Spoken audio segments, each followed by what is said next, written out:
let me tell you something that almost nobody explains plainly, and it affects the size of the check that lands in your account every single month. Social Security does not treat all of us the same way.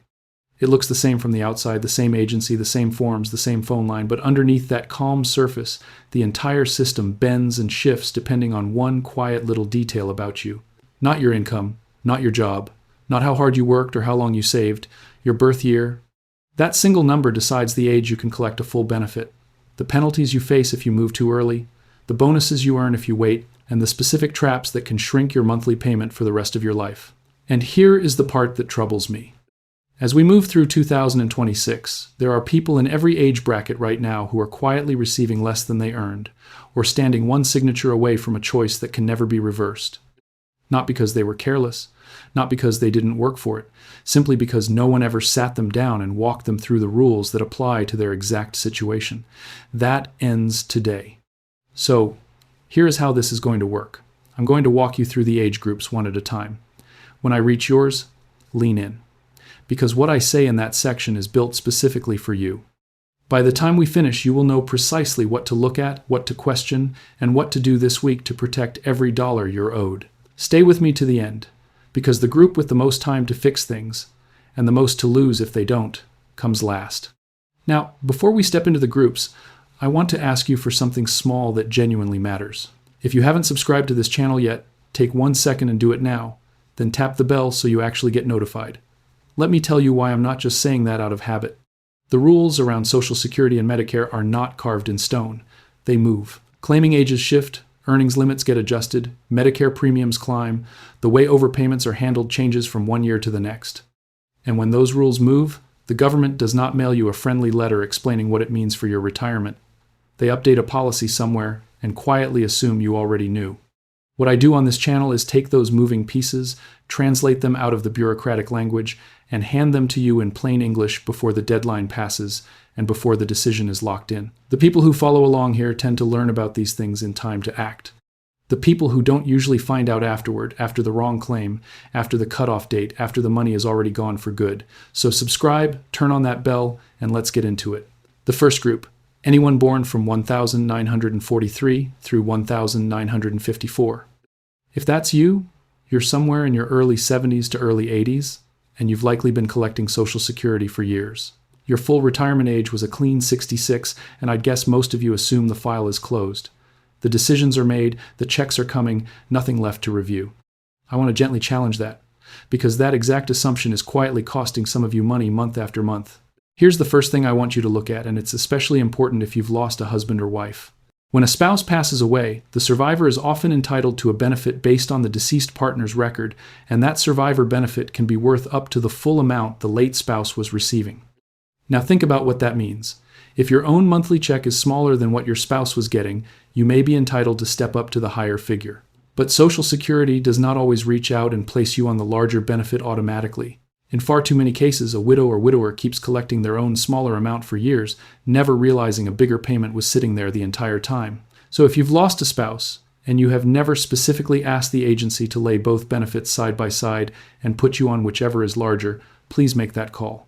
The number is 1-800-772-1213.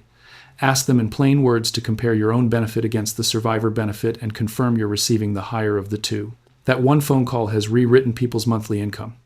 The second thing for this group lives over in Medicare, and it has a strange name, IRMAA. That stands for the Income-Related Monthly Adjustment Amount, and in plain terms, it's an extra charge added to your Medicare premiums when your income in a past year was high. Here's where it bites people. Medicare often looks at your income from roughly 2 years back. So if you had one unusual year, maybe you sold a property, maybe you converted some retirement savings, maybe you had a single large one-time event, you can end up paying that surcharge today even though your income has since dropped back to normal. That extra charge can range from a modest amount to several $100s a month piled on top of your standard premium. The good news is there's a form built for exactly this situation when a life event has lowered your income, and it's called the SSA-44. If your Medicare costs jumped and your income has genuinely fallen, that form is your path to ask for relief. The point is simple. If your premium looks higher than you'd expect, don't just accept it. Ask why. The second group, anyone born from 1955 through 1959. If that's you, you're roughly between 67 and 71. And I'll be honest with you, this is the trickiest group of all, because the rules are not the same for any two birth years inside this window. This is where people get burned, because they hear a round number like 66 and assume it applies to them, when in reality their full retirement age sits at some odd point in between. Let me give you the exact map. If you were born in 1955, your full retirement age is 66 and 2 months. Born in 1956, it's 66 and 4 months. Born in 1957, 66 and 6 months.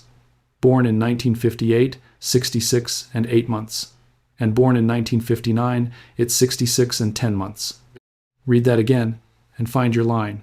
Your number is not a vague 66, and it's not a tidy 67. It is a specific year and month, and everything else, every penalty, every bonus, hangs off that precise point. Why does this matter so urgently in 2026? Because the people in this group are right in the middle of the claiming decision, or they just made it. And the gap between getting it right and getting it wrong does not heal over time. It's permanent. Let me show you with real numbers. Say you were born in 1957, which puts your full retirement age at 66 and 6 months, and say you went ahead and claimed at 62. By doing that, you locked in a reduction of roughly 26%. And that haircut is not temporary. It follows you for the rest of your life. On a benefit that would have been $2,000, you're looking at around $500 less every single month, forever. Stretch that across 20 years of retirement and you're staring at well over $100,000 that simply never reaches you. And the agency will not stop you at the counter to spell this out. They process the paperwork you bring them. Now flip it around, because there's an opportunity hiding here too. If you're already past your full retirement age and you still haven't filed, every month you hold off adds a permanent increase to your eventual check. It builds at a rate that works out to roughly 8% for each full year you wait, all the way up to age 70. Depending on your exact birth year, that can mean your monthly benefit climbs by something in the neighborhood of a quarter to nearly a third more than it would have been. On that same $2,000 example, waiting could put hundreds of extra dollars in your pocket every month for the rest of your life. So if you're in this group and you haven't claimed yet, don't drift into it without doing the math. And there's one more piece for this group, aimed at those of you still working while collecting early. There's something called the earnings test. If you're below your full retirement age and you're collecting a benefit while still earning a paycheck, the agency sets a yearly income limit. Earn above it, and they hold back a portion of your benefit, roughly $1 withheld for every $2 you make over the line. Now here's the part people panic about needlessly, that withheld money is not lost. It gets factored back into your record once you hit full retirement age, and your monthly benefit is adjusted upward to account for it. But if nobody told you that rule existed, watching a chunk of your check vanish feels like a mistake, or even theft. It isn't. It's the earnings test doing exactly what it's designed to do, and understanding it ahead of time keeps you calm instead of confused. The third group, anyone born from 1960 through 1965. If that's you, you're somewhere around 61 to 66 years old, and your situation is cleaner in one way, because for every single person in this group, full retirement age is exactly 67, no odd months to track. But that clean number hides a sharp edge, and the edge is what happens if you reach for your benefit too soon. Here's the math you need burned into memory. If your full retirement age is 67 and you claim at 62, the earliest the system lets you start, your benefit gets cut by 30%, and that cut is permanent. Let that sink in. On a monthly benefit, that would have been $2,000. Claiming at the earliest moment drops you to $1,400. That's $600 a month, gone. Not for a year, not for 5 years, but for as long as you live. Run that over a 20-year retirement, and you're looking at roughly $140,000 left on the table, compared to simply waiting until 67. And once again, the agency will not flash a warning light. They'll confirm you understand your benefit will be reduced, you'll say yes, and that reduced figure becomes your number for life. But I don't want to leave this group with only a warning, because there's a genuinely useful option most people have never heard of. If you wait until after you've reached full retirement age to file, you can ask for up to 6 months of retroactive payments.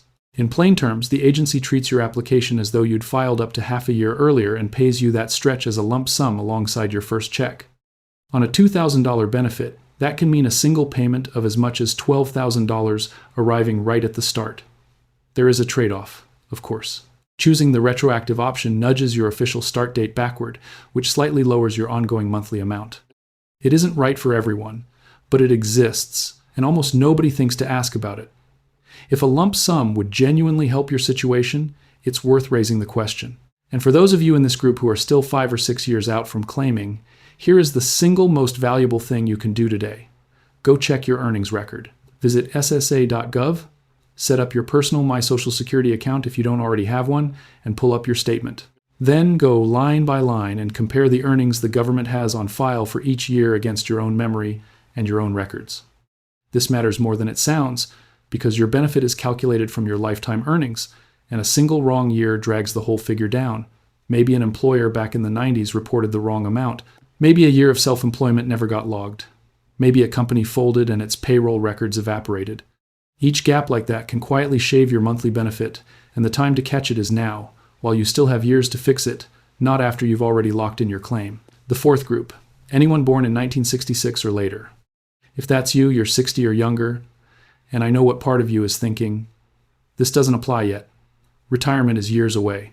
But I saved this group for last on purpose, because you actually hold the most power of anyone watching, and that power has an expiration date. Let's start with the fixed facts, so you know the landscape. Your full retirement age is 67, claim at 62, and you take that same 30% permanent reduction we just discussed. Hold off until 70, and you can earn a benefit meaningfully larger than your full amount, again permanently. Those rules are settled, you can't negotiate them. But here's the thing you can still control, and it's enormous. Whether the record the government holds on you is actually accurate. Think about how your earnings history gets built.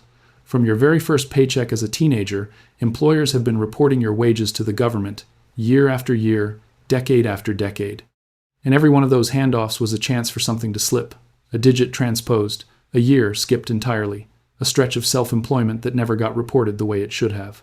If you were working through the 1980s and 1990s, back when a lot of payroll was still processed by hand, the odds that at least 1 year on your record doesn't match reality are higher than you'd like to believe, and each uncorrected year quietly trims the benefit you'll eventually collect. Now here's why I'm pressing on this for the younger group specifically. Fixing an error is absolutely doable, but it requires proof. Old W-2 forms, pay stubs, tax returns from years gone by. And those documents do not get easier to find as time passes, they get harder. The paperwork sitting in a drawer or a file box today may be impossible to track down 15 or 20 years from now. So the move is simple and it's free. Go to ssa.gov, open your statement, and walk through your earnings year by year. If a number looks wrong or a year is missing, file a request to correct your earnings record and back it up with whatever documentation you have. The agency processes these corrections and updates your history. Do it now, while the proof still exists and while it costs you nothing but a little time. So let me pull this all together, group by group, so you walk away knowing your single most important move. If you were born between 1943 and 1954, your job is to confirm you're sitting on the right benefit, especially if you're a widow or widower who may be owed a larger survivor amount, and to question any Medicare premium that looks inflated, because an IRMAA surcharge may be appealable.